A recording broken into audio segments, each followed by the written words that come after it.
New England Patriots fans needed to hear this. Let's talk about it. My name is Aaron on the daily Patriots content. Don't miss out. All you got to do, subscribe, hit that notification bell, and hit the like button. As you see, we're climbing our way to 9,000. Don't miss out. Don't miss out. Hit that button as well. Pour one out for your guy Hulk Hogan. RIP, passing away today. I will lead with a question like this in honor of Hulk Hogan, one of my favorite wrestlers.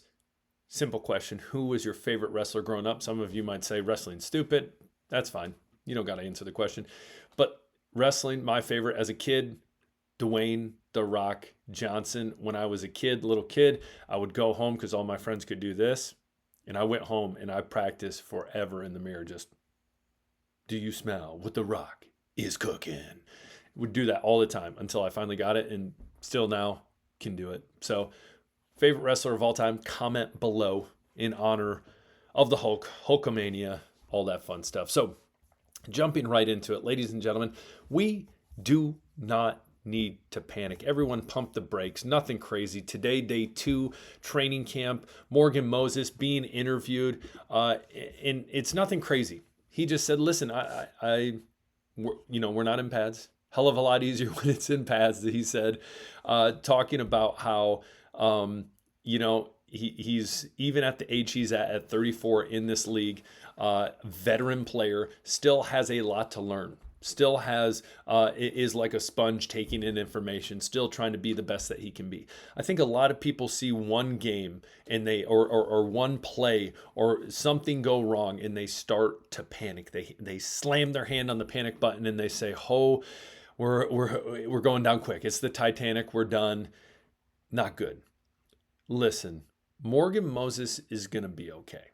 I think a lot of people think, "Oh, okay, no, well, here we go again. Here we go again." We had issues with a core four, and then look at what happened, and then we went down, and then we had injuries, and then we had all this, and then listen, Morgan Moses is a professional. He carries himself like a professional. This is all going to be fine. This is 11 on 11 without pads. It's going to be okay. It will be okay.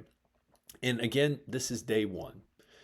There are days you're going to go out there and things are going to happen. If anything, you can take it as the defensive line was doing well. They got some good pressure, and that was great. But again, we have to understand there was no pads. This is day 1. Everything is going to be okay. Is Morgan Moses going to be the starter come week 1? Yes, he will be. I'm fairly confident. But I think all the people who are Armageddon, the world is ending, all this stuff, pump the brakes. Let's calm down. He's going to be fine. He's a professional, and as I said, he will carry himself like a professional. So comment below. What do you think of the whole Morgan Moses situation? Does it make you nervous?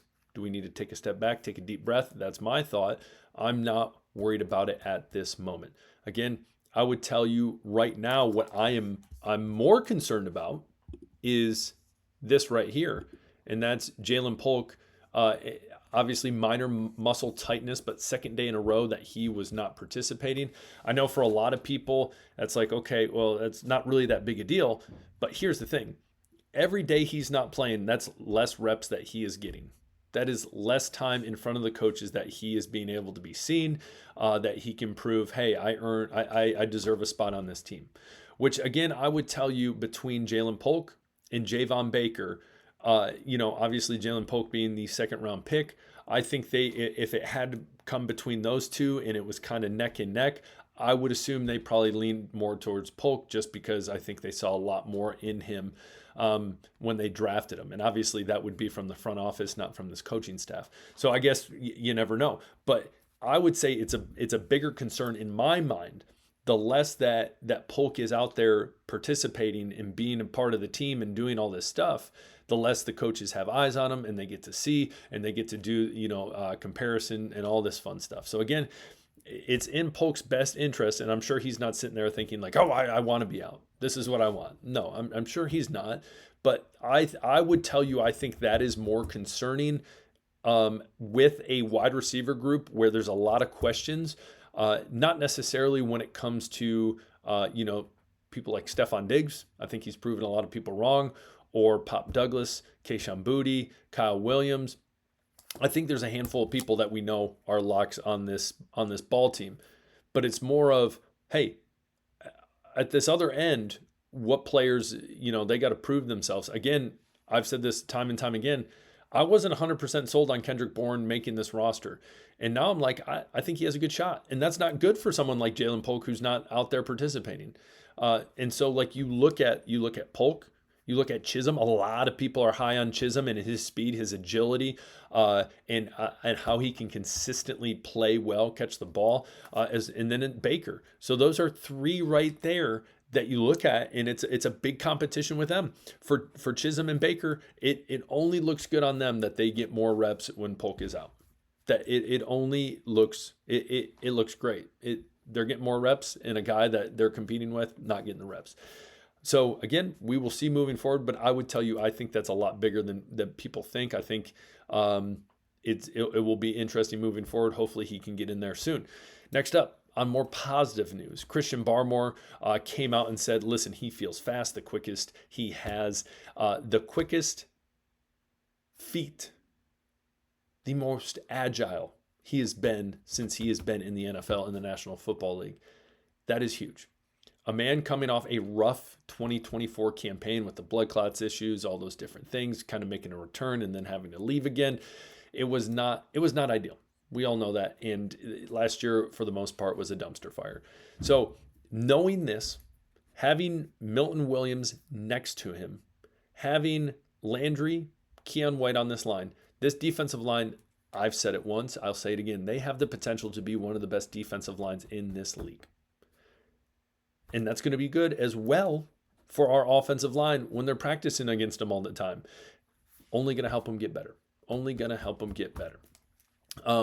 As well, Christian Barmore doing a lot of one-on-one stuff, not going on 11 on 11. No issue with that. Not worried about that. He will be fine. Last but not least, Drake May balling out. Morgan Moses today in his interview called him the star.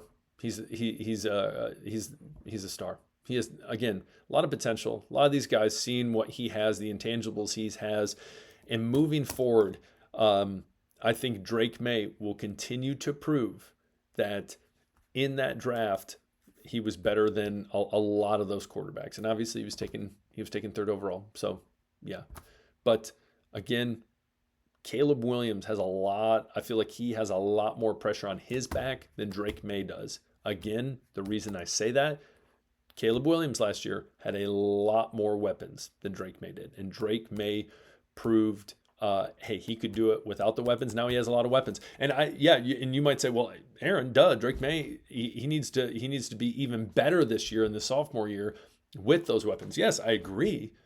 But we've also seen what he can do. And I think he will continue to be consistent. Caleb Williams, we'll see. We'll see. Anyways, comment below. Tell me what you think. What is your biggest concern through 2 days of training camp? Again, I would tell you Morgan Moses I'm not concerned with. I'm more concerned Polk's not getting reps out on the field. Comment below. Tell me what you think.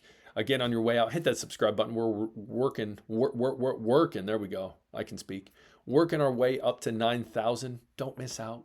Hit the subscribe button. Hit the like button. You guys rock. We'll talk later. Peace.